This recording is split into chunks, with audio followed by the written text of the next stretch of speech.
Friends, welcome back to our channel. 5ാം ക്ലാസ്സിലെ അടിസ്ഥാന പാഠാവലിയിലെ ഓണം എക്സാമുമായി ബന്ധപ്പെട്ടുകൊണ്ടുള്ള മോഡൽ ക്വസ്റ്റ്യൻസും അവയുടെ ആൻസേഴ്സുമാണ് നമ്മൾ നോക്കാൻ പോകുന്നത്. അപ്പോൾ നമ്മൾ ഓൾറെഡി മറ്റൊരു വീഡിയോ അപ്ലോഡ് ചെയ്തിട്ടുണ്ട്. അപ്പോൾ അതിൽ കുറേ ക്വസ്റ്റ്യൻസ് ഉണ്ട്. അപ്പോൾ കൂട്ടുകാർ അതൊക്കെ ഒന്ന് കാണുക. അപ്പോൾ നിങ്ങൾക്ക് ആവശ്യമായിട്ടുള്ള നിർദ്ദേശങ്ങളൊക്കെ തന്നിട്ടുണ്ട്. അപ്പോൾ നമുക്ക് നേരെ വീഡിയോയിലേക്ക് കിടക്കാം. ഒന്നാമത്തെ പ്രവർത്തനം വായിക്കാം എഴുതാം എന്ന പ്രവർത്തനമാണ്. താഴെ തന്നിരിക്കുന്ന ഖണ്ഡിക വായിച്ച് ചോദ്യങ്ങൾക്ക് ഉത്തരം എഴുതുക എന്നതാണ് ആദ്യത്തേത്. പ്രാചീന കേരളത്തിലെ ആയോധന കലയാണ് കളരിപ്പയറ്റ്. മെയ്തത്തൊഴിൽ അഥവാ മെയ്യടക്കം, കോൽത്താരി, അങ്കത്താരി, വെറും കൈ എന്നീ 4 പ്രധാന ചിട്ടകളാണ് കേരളത്തിലെ അഭ്യാസമുറകളിൽ അടങ്ങിയിട്ടുള്ളത്. കളരിപ്പയറ്റിൻ്റെ പ്രാരംഭമാണ് മെയ്ത്ത് തൊഴിൽ. ശാരീരികമായ ചലനങ്ങളെയും വടിവിനെയും പയറ്റഭ്യാസത്തിനനുഗുണമായി പാകപ്പെടുത്തിയെടുക്കുന്നതാണ് മെയ്ത്ത് തൊഴിൽ കൊണ്ട് ഉദ്ദേശിക്കുന്നത്. പലവിധ വടികളെ കൊണ്ടുള്ള അഭ്യാസമുറകളാണ് കോൽത്താരിയിൽ അടങ്ങിയിട്ടുള്ളത്. മൂർച്ചയേറിയ ആയുധങ്ങൾ കൊണ്ടുള്ള ആയോധന മുറകളാണ് അങ്കത്താരി. പരിചവാള്, കുന്തം, ഉറുമി, കട്ടാരം തുടങ്ങിയ ആയുധങ്ങളാണ് ഇതിന് ഉപയോഗിക്കുന്നത്. ആയുധങ്ങളില്ലാതെ എതിരാളിയിൽ നിന്ന് രക്ഷപ്പെടുവാനും എതിരാളിയെ വീഴ്ത്താനുമുള്ള അടവുകളാണ് വെറും കൈ എന്ന അഭ്യാസമുറയിലുള്ളത്. അപ്പോൾ ഇതാണ് നമുക്ക് തന്നിട്ടുള്ള ഖണ്ഡിക എന്ന് പറയുന്നത്. ഇനി ഇതിലെ ചോദ്യങ്ങൾ എന്താണെന്ന് നോക്കാം. ഒന്നാമത്തേത്, കളരിപ്പയറ്റിൻ്റെ പ്രാരംഭമായിട്ടുള്ള അഭ്യാസം ഏതാണ്? ഓപ്ഷൻസ് തന്നിട്ടുണ്ട്. കോൽത്താരി, അങ്കത്താരി, വെറും കൈ, മെയ്ത്ത് തൊഴിൽ. ഏതാണ്? മെയ്ത്ത് തൊഴിലാണ് അല്ലേ ഉത്തരം എന്ന് പറയുന്നത്. മെയ്ത്ത് തൊഴിൽ. രണ്ടാമത്തെ ചോദ്യം, പലവിധ വടികൾ ഉപയോഗിച്ചു കൊണ്ടുള്ള അഭ്യാസമുറകൾ പറയുന്ന പേരെന്ത്? കോൽത്താരി, അങ്കത്താരി, വടി ചുഴറ്റൽ, മെയ്യടക്കം. ഏതായിരുന്നു ആൻസർ? കോൽത്താരി എന്നുള്ളതാണ്. ഇനി മൂന്നാമത്തേത്, അങ്കത്താരി എന്ന അഭ്യാസത്തിലെ പ്രത്യേകത എന്താണ്? വടികൊണ്ടുള്ള പയറ്റ്, മൂർച്ചയേറിയ ആയുധങ്ങൾ കൊണ്ടുള്ള ആയോധന മുറകൾ, ആയുധമില്ലാത്ത പ്രയോഗങ്ങൾ, കളരിപ്പയറ്റിലെ തുടക്കമായിട്ടുള്ള ചിട്ട. ഏതാണ്?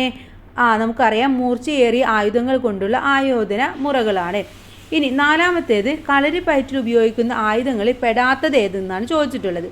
പരിച, വാള്, ഉറുമി, ചിലങ്ക. ഏതാണ്? ചിലങ്കയാണ്.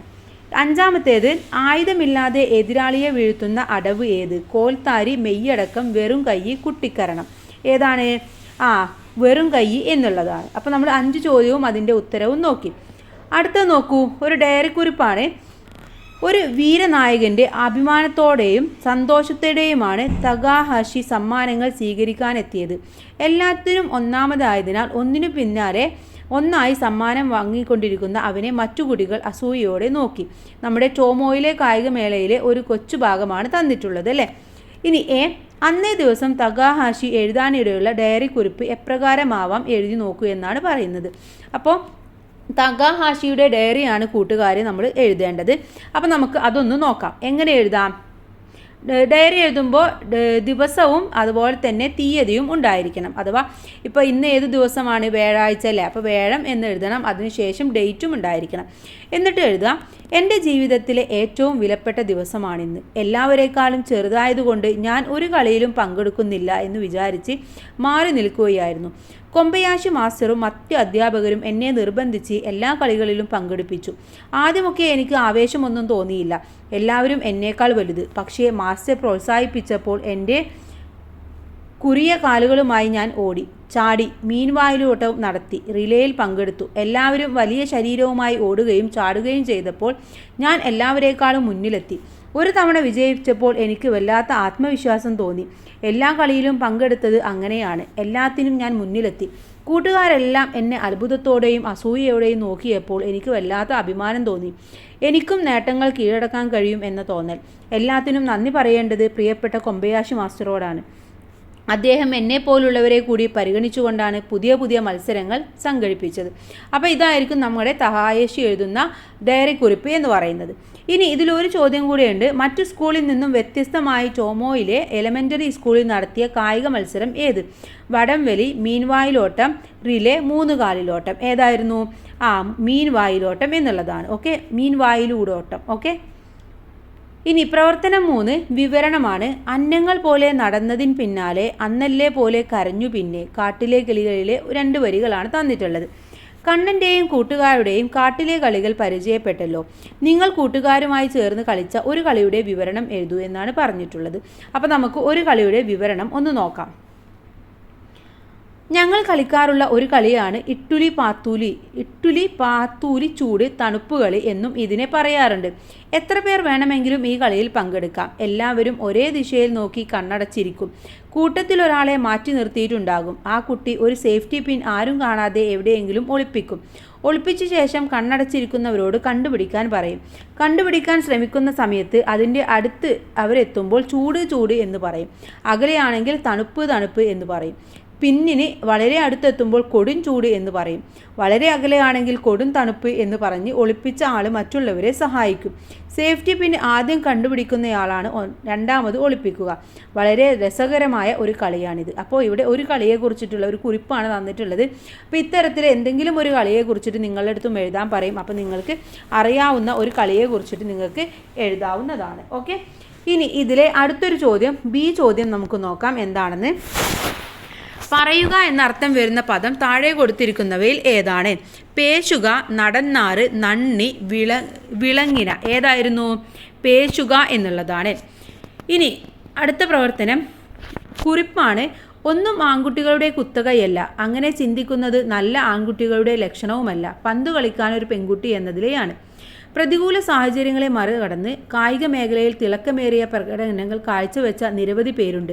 ഇന്ത്യൻ വനിതാ ക്രിക്കറ്റ് ടീമിൽ ആദ്യമായി ഇടം പിടിച്ച മലയാളി താരമായ മിന്നുമണിയെക്കുറിച്ചുള്ള സൂചനകളാണ് ഇവിടെ നൽകിയിരിക്കുന്നത്.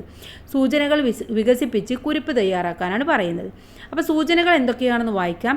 ജനനം 1999 വയനാട് ജില്ലയിലെ ചോയ്മൂലയിൽ കുറിച്ച ഗോത്രത്തിൽ ജനിച്ചു. വിദ്യാഭ്യാസം Mananthavady government vocational higher secondary സ്കൂളിലും സുൽത്താൻ ബത്തേരി ഹയർ സെക്കൻഡറി സ്കൂളിലും തിരുവനന്തപുരം ഗവൺമെൻറ് കോളേജിലും. ഇനി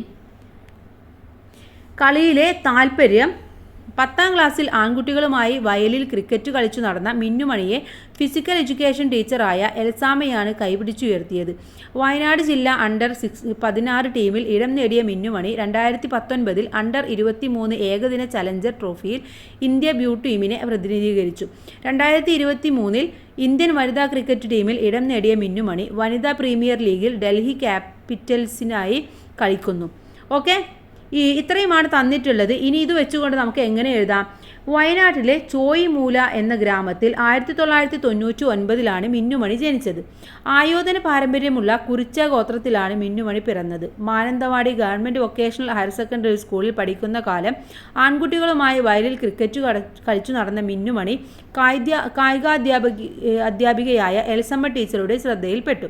ടീച്ചറാണ് മിന്നുമണിയെ അണ്ടർ 13 സെലക്ഷനായി കൊണ്ടുപോയത്. പിന്നീട് വയനാട് ജില്ല അണ്ടർ 16 ഇടം നേടിയ മിന്നുമണി 2019 അണ്ടർ 23 ഏകദിന ചലഞ്ചർ ട്രോഫിക്കു വേണ്ടി ഇന്ത്യ ടീമിനെ പ്രതിനിധീകരിച്ചു.